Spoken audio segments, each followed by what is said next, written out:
నమస్తే ఎవ్రీవన్. నా పేరు doctor Yamuna, international yoga therapist and world yoga championship medallist. ఈరోజు మనం తయారు చేసే రెసిపీ ఎవరికైతే ఐసైట్ ఉంది, ఐ విజన్ ప్రాపర్గా లేదు, బ్లర్ ఉంది, అండ్ ఇంకొకటి ఏంటంటే ఎవరికైతే ఐ ప్రాబ్లమ్స్ తరచుగా ప్రాబ్లం చేస్తూ ఉంటాయి, మీకు ఐస్ రెడ్ అవ్వడం కానివ్వండి, ర్యాషెస్ అవ్వడం కానివ్వండి, లేదంటే ఎక్కువ ఐస్ టీయర్స్ రావడం కానివ్వండి, తొందరగా ఫాస్ట్గా ఇరిటేషన్ వస్తుంది కొంతమందికి ఐస్లో లైటింగ్ వల్ల కానివ్వండి, లేదంటే మామూలుగా మీరు బయటికి వెళ్ళినప్పుడు డిస్ప్లేలో ఉన్నప్పుడు ఇలా కొంతమందికి తొందరగా ఐస్ అనేవి చాలా ఎఫెక్ట్ చూపడతాయి.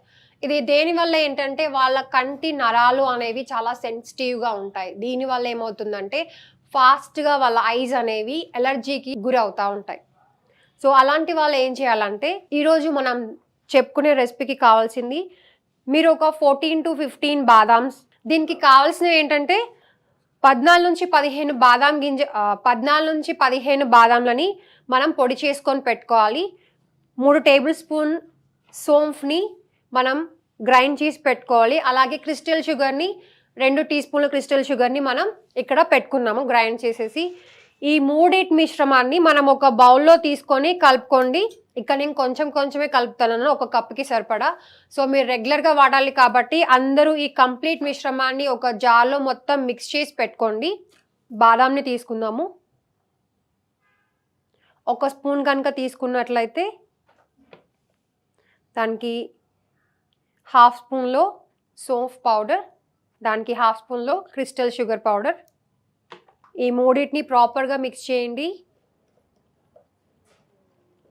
మిక్స్ చేసిన తర్వాత ఒక గ్లాస్ పాలు లేదంటే ఒక కప్ పాలు తీసుకున్నప్పుడు దానిలో ఖచ్చితంగా ఒక 1 స్పూన్ మాత్రమే మీరు వాడాలి.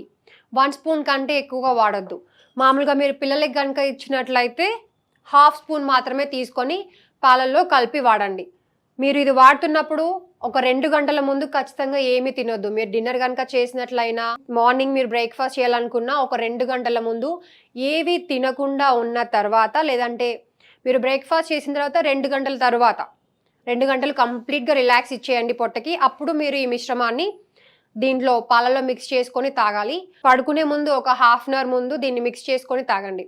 ఇలా తాగడం వల్ల ఏమవుతుందంటే ఎవరికైతే క్యాటరాక్ట్ ప్రాబ్లం ఉందో, ఐసైట్ ఎక్కువగా ఉండి డ్రై ఐస్ ఎక్కువగా ఉన్న వాళ్ళకి ఇది చాలా బాగా వర్క్ చేస్తుంది.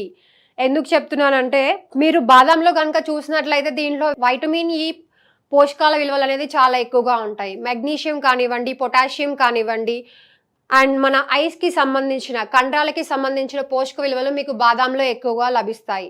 సోంఫ్ కనుక చూసినట్లయితే దీంట్లో కూలింగ్, అంటే మన ఐస్ లోపల కానివ్వండి, బాడీ లోపల కానివ్వండి కంప్లీట్గా కూలింగ్ చేసేటువంటి సోంఫ్ కనుక చూసినట్లయితే కూలింగ్ చేసే గుణం అనేది ఎక్కువగా ఉంటుంది. దీంట్లో కూడా పొటాషియం, మెగ్నీషియం విలువలు ఎక్కువగా ఉంటాయి. 1 గ్లాస్ మిల్క్కి మీరు ఖచ్చితంగా 1 ఫుల్ స్పూన్ తీసుకొని మిక్స్ చేసుకోండి. పిల్లలకైతే మాత్రము 1 గ్లాస్ మిల్క్కి 1/2 స్పూన్ మాత్రమే తీసుకోవాలి. మళ్ళీ చూపెడుతున్నా, ఒకసారి చూడండి. 1/2 స్పూన్ అంటే ఓన్లీ ఇంత మాత్రమే. ఫుల్ స్పూన్ అంటే కంప్లీట్గా మీరు మొత్తం ఫుల్ స్పూన్ నిండా తీసుకోవాలి. దీన్ని ప్రాపర్గా మిక్స్ చేసిన తర్వాత మీరు ఈ డ్రింక్ని తాగొచ్చు. దీన్ని ఖచ్చితంగా మీరు మార్నింగ్, ఈవినింగ్ 25 రోజుల పాటు తాగిన తర్వాత మీ ఐకి సంబంధించిన ప్రాబ్లమ్స్ మెల్లిగా తగ్గుతూ ఉంటాయి. సో ఈ డ్రింక్ని మీరు 25 రోజుల పాటు వాడిన తర్వాత మీ ఐస్కి సంబంధించిన ప్రాబ్లమ్స్లో చాలా వరకు మీకు తేడా కనిపిస్తుంది. సో మీరు ఈ డ్రింక్ని డైలీ వాడి మీకు సంబంధించిన ఐ ప్రాబ్లమ్స్ని మీరు ఎంతవరకు క్లియర్ చేసుకోగలిగారో మీ కామెంట్ రూపంలో మాకు తెలియజేయండి. Thank you so much.